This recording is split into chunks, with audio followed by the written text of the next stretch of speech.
Best ever listeners, welcome to the best real estate investing advice ever show. I'm Ash Patel, and I'm with today's guest, Sam Wilson. Sam is joining us from Memphis, Tennessee. He is the founder of Bricken Investment Group, which syndicates RV parks and storage facilities across the country. Sam, thank you for joining us, and how are you today? Hey, I'm good, Ash. How about yourself? I'm very well. It's a pleasure to have you.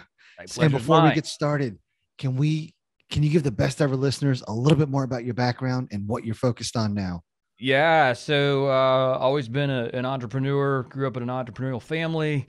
Owned my own business until I was about 30, and I sold that and didn't know what to do next in life. Accidentally wound up buying a house and got into real estate. And here we are, almost a decade later, and I've done every iteration of real estate that you can imagine. Solely focusing on commercial real estate now. RV parks, boat and RV storage. I still have my hands in some other business interests, but that's the primary focus. Sam, what was the business that you sold when you were 30? It was a flooring company, so we were involved in the trades. We weathered the '08 crisis. I had 30 guys working for me, and then went all the way down to one, which was a very painful experience. I went from dress clothes to back to boots and jeans and out working in the field for a couple of years, which, we weathered the storm, built that company back up and sold it in 2012. But yeah, I was in the flooring industry. And I would imagine all those years you were exposed to a lot of different real estate investments. It's funny. I've thought a lot about that, and I just wonder, and maybe I just wasn't, and I'm still not very smart, but just didn't have the intellectual understanding of like all these guys I'm working for and gals. I mean, people making huge money doing huge projects, and there was never that consideration of like, oh, that could be me. I was just the guy running, he just heads down running flooring crews, and I was on the wrong side of the equation. I'll tell you that. But yeah, a lot of exposure. Or on the flip side, you saw some of the headaches and wanted no part of that. And that's why you're doing something a little bit more passive. Yeah, well, that's true. I mean, certainly my 10-year goal, I'll be honest, Ash, is to be a completely passive investor. I've got my hands in a lot of passive investments now, and I love those. It's as you know, it's the ultimate form of mailbox money, which is why I think it's easy to talk to investors. It's like, I get an ACH every month, and I go, oh, good, thanks, and my phone never rings. I want more of that. So that's exactly where we're heading for sure. And how did you get exposed to the RV parks and RV storage industry? Yeah, so again, like I said, I've done a lot of different. It's almost schizophrenic the number of different commercial assets I've been involved in. But last year we did a couple multifamily projects, which are going great. And then I had an opportunity brought to me to build a boat and RV storage facility up on a large reservoir, and I was like, well, that's really interesting. I'm always curious, so I couldn't help but I say no to most things now. I'm getting my no button's getting bigger. But this one I just couldn't pass up on, did the research on it, and we said, oh, hey, there's huge opportunity here. And upon doing the research, I realized that cap rates are trading on a much higher basis than they are for other asset classes. They are operationally complex, which is probably why they trade at a higher rate. But also, there's just huge runway there. I mean, the RV and boat industry is just, I mean, the pandemic fueled it. It was already had excellent tailwinds, and then the pandemic just threw gasoline on an already raging fire. And so that's when I just said, hey, wait, there's opportunity here. We don't have to, and again, I love multifamily, but we don't have to duke it out with every other syndicator for the same pool of deals. I can go somewhere where it's not blue ocean, but it's pretty close to it. So that's when I said, hey, there's opportunity here. Let's move forward and figure this thing out. What were the numbers on your last deal? Well, that's a great question because my last deal is about to, on the boat and RV storage facility, or do you want to talk RV parks? I want to talk about both of them. Okay. Yeah. So the boat and RV, and we only did one. It was a small project, a couple $1 million project. I mean, it was just kind of a get your feet wet deal. It was 226 units, right? 216, 216 units. Yeah, I mean, it's a couple $1 million. It was 10 acres. It was 150 of those were 14-foot high, 12-foot wide, 40-foot deep bays. It was all gravel. We did not concrete that. And to be honest with you, Josh, we never even got the concrete. We got nothing more than the land cleared, the signs up, the everything in place to take it down, and somebody else came along and bought it from us. They're like, hey, we love what you're doing. We want your project. And they bought us out. So we hit pay dirt and kept moving. So I never even actually got it completely built. So I say we built it. I halfway built it and then took a paycheck. So that's what also was, further confirmation that, hey, we're onto something. What was your percentage return on that deal? Did you double your money? Yeah, And then I some? did personally invested capital. Yeah, yeah, which is great. So and that again, I see opportunity there, but I see coupling that with RV parks to be a really unique opportunity, because a lot of these RV parks are mom and pop run.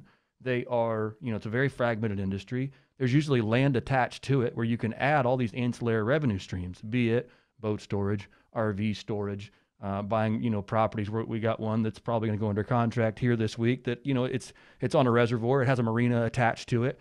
There's event centers. There is, we're looking to build more of the resort style RV park and not necessarily just Interstate 70 roadside pull off and stay for the night type place. But that's where we're going. Sam, mobile home parks versus RV parks. Educate us. RV parks far Pros more and complex. cons.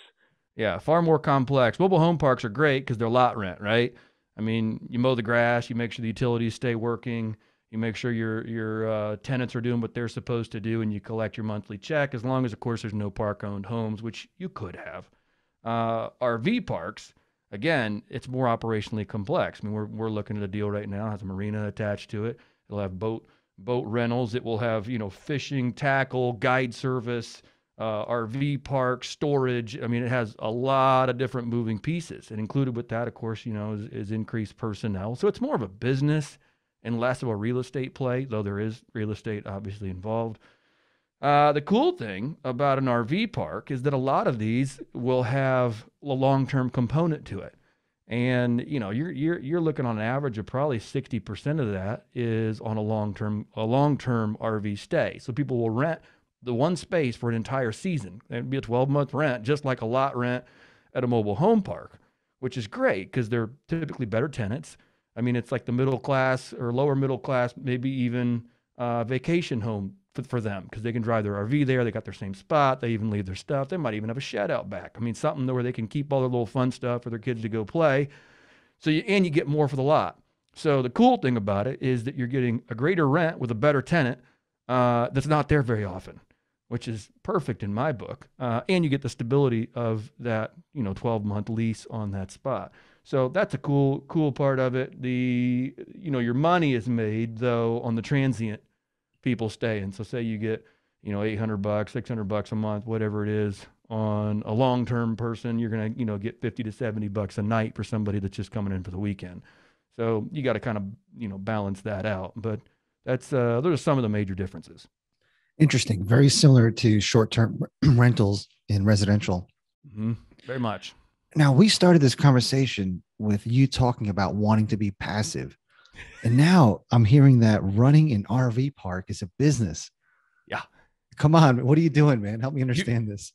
No, that's a brilliant question. And those are questions I ask myself all the time. Like, what am I doing?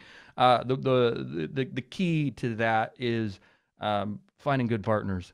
So, really building out, I got meetings later today with building out the team with good asset managers, with people that are good operators, or at least, that love operations. I'm not an operations guy. I'm just not. It's not my strong suit.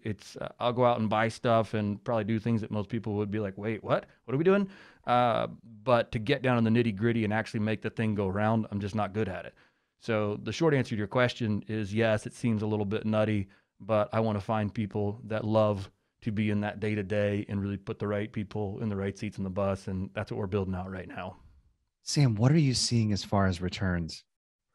Oh gosh, in the 20s, low 20s low 20s on an average annual return basis. I mean, it's very, very attractive. On a cash on cash basis, we're in the mid teens, 15 to 17%. So it's again, as an operating business, they're going to trade at a higher cap rate. The national average right now is somewhere, and again, Not that national averages really mean a whole lot because local is what matters, but it kind of gives you some ideas about 8.75% on an average of what RV parks are trading at right now. In terms of your investors' returns, is there a pref and a split? Yeah, and we're working our way through that. To be honest with you, Ash, I've always done that on our syndications. Is done a pref with a split and whatever variation each deal will allow. One of the things that I've typically been disappointed with in syndications is that once you get your money back, you got to go find another deal to get into. So I want to find a way. This is not fully baked yet, but I want to find a way to return investors capital and then hold deals indefinitely. So I'm trying to work a way to where we can do that, have it make sense, and yet not keep equity tied up for far too long of a time. So I know it makes sense at some point to punt the deal, reap your equity, and go do it again. So just working our way through that right now. But yeah, we've certainly done it the traditional way in the past. Yeah, I love the way you're thinking. It just seems like everybody, 8% pref, 17% IRR. Right. Okay, like I want something exciting. Yeah, and that's what we're getting right now. I mean, shoot, the deals we're looking at right now. I mean, if you can collect a 15 to 18% cash on cash annually, have an annualized return of 25% if we did sell it in 5 to 7 years. But if there's a way to make the numbers work where we can get your money back and then hold it as long as we want to, I want to go for that because it's just I don't know. Yeah, I've explained my reasonings behind that, but that's where I'd love to go. You also mentioned this being seasonal.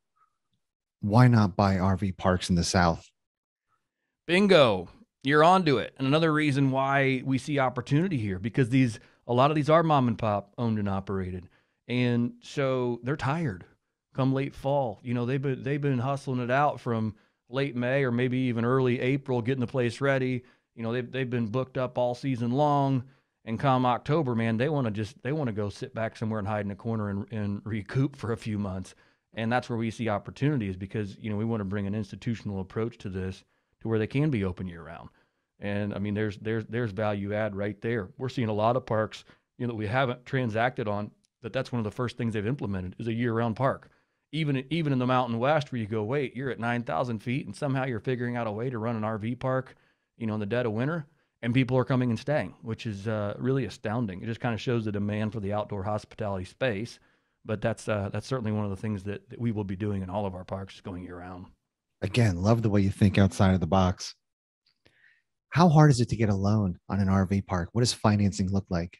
Yeah, it's not as good as some of your other products. A lot of this is going to be local bank stuff, especially on your sub 10 million stuff. I mean, I'm sure that there are, and we haven't bought, and our intention is not to buy anything north of that mark really as we get this figured out. I want to buy some smaller, $4 to $8 million deals, get a few of those, really get our feet wet, figure out our process on something that's manageable, and then go for the bigger stuff. So on the smaller stuff, it's all local bank. I mean, it's available. I don't know what rates are going to be now because of what happened this last few days ago. But, it is available. It's just you're working with your county banks. You're not dealing with your big institutional players on the smaller stuff, of course. Are you looking at 30% down more? Yeah, about 30. That's on average is what we're underwriting is a 30% down. So, it's not an astounding hurdle to get over. But I'm happy with that. Again, while everybody's, and we can even go less leverage and still meet some really attractive returns.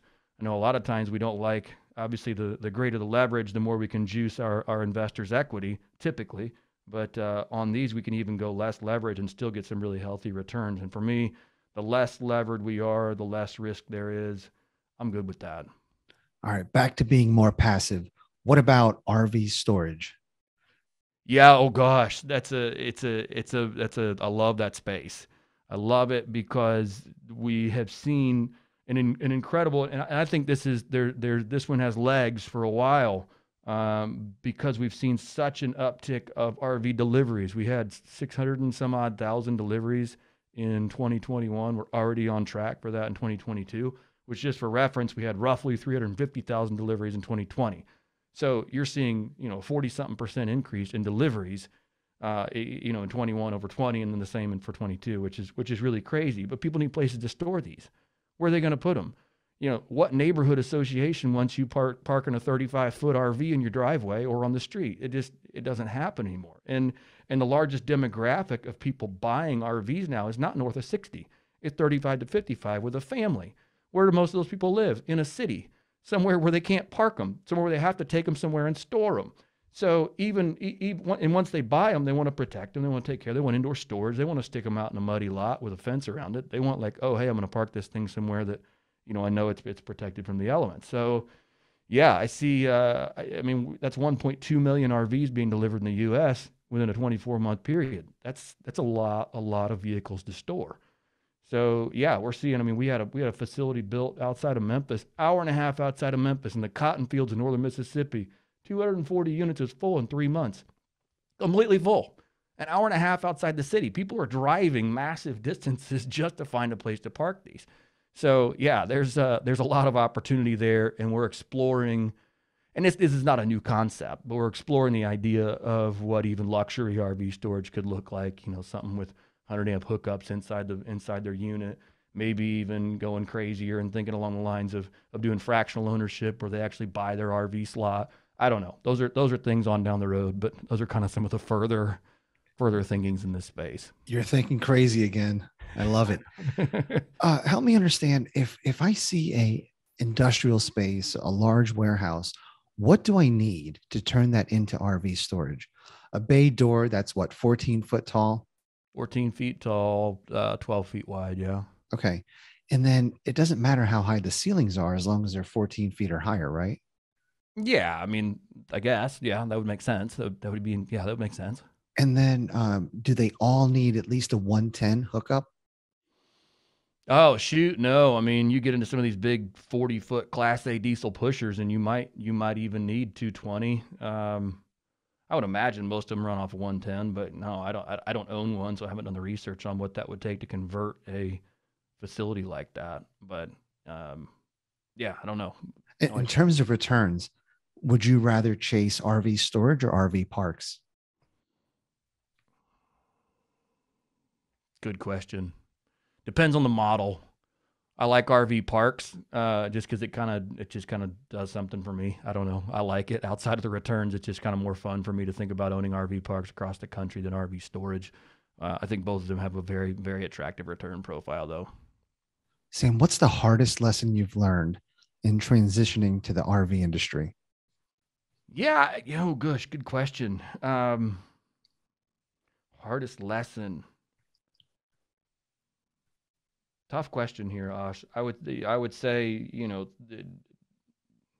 really just because it is so fragmented and because there's just not as much information out there is really getting the education part of that nailed down. Like, okay, what do we, like that's probably it. Is getting what I feel like is thoroughly educated. I feel like I understand multifamily really well, or at least well enough to be dangerous. In this, it's like, okay, I've got to really up my understanding of this space game, especially as it becomes more operationally complex. And I think that's a hurdle that I'm working through. And again, while I'm looking for excellent partners that can help really come on board on the operations side. Sam, I'm going to paint a picture for you. Imagine you have to start all over. You lose everything. All you have is your knowledge and your network. What's your 30-day plan? If I need funding, like if I'm dead flat freaking broke, 30-day plan is to get 50 grand in the bank. I'd say, all right, I need some runway. And if I need to generate cash really, really quickly, I'd go wholesale. I'd go to single family wholesale, and I'd go out and I'd hustle for 30 days. And I think I could generate 50 grand in wholesale fees in 30 days. And if I did that, then I'd have some money, and then I'd turn around and start a commercial syndication business all over again. Awesome. Sam, what is your best real estate investing advice ever? Find a mentor. That's it. Find somebody you know, like, and trust. I always say, don't hire the guru, but do. Run away from courses. If the person's selling you a course but doesn't do it, don't talk. Just leave. But if you want to accelerate your game, find somebody that's ahead of you and pay them for their knowledge and get out your checkbook. That's it. Be prepared to pay up for somebody that knows what the heck they're doing, and don't be cheap about it. And Sam, are you ready for the best ever lightning round? Let's do it. All right, Sam, what's the best ever book you recently read? Ooh, shoot, man, that's a great question. It is called I think it's the six. What is it? It's all about leadership. It's the four success principles. Hang on a second. I'm gonna tell you here. It's on Audible. The four disciplines of execution. There it is. I was close. The four disciplines of execution. It's a great book. I'm halfway through it and loving it. What's your big takeaway so far? You're gonna kill me. It's called Focus. That's the first one. So whatever it is, focus, which goes back to my point of why I've said, look, we are going long in the RV park space. If storage comes along with it, that'll be a secondary bonus. But for us right now, we're going long solely in RVs, RV parks. Yeah. I need to read that book as well. Sam, what's the best ever way you like to give back? Oh man, so I feel like there's nothing left to give back. To be honest, Osh, we took in 3 foster kids last February, 6, 3, and 8 months old, and it's still a daily grind when you have Wow. kids who are from a trauma and abuse background. There's just no rest for the weary, and I'll tell you here, 13 months later, we were very very tired. So that's right now that is my give back, is trying to turn kids that have been, like I said, from a severe trauma and abuse background into decent humans, hopefully someday. Amazing. And Sam, how can the best ever listeners reach out to you? Man, first of all, the How to Scale Commercial Real Estate podcast. It's a daily show, much like yours. Listen to that. And then secondly, you can catch me at our website, Bricken, BRICKEN, investmentgroup.com. Sam, thank you again for joining us today, telling us your story from being an entrepreneur in the flooring industry, being exposed to real estate, getting into multifamily, and finally getting your niche in RV parks and RV storage. And we appreciate you sharing all of your knowledge with us. Thank you, Ash. Appreciate it. Best ever listeners, thank you so much for joining us. If you enjoyed this episode, please leave us a 5-star review, share the podcast with someone you think will benefit from it. Please also follow, subscribe, and have a best ever day.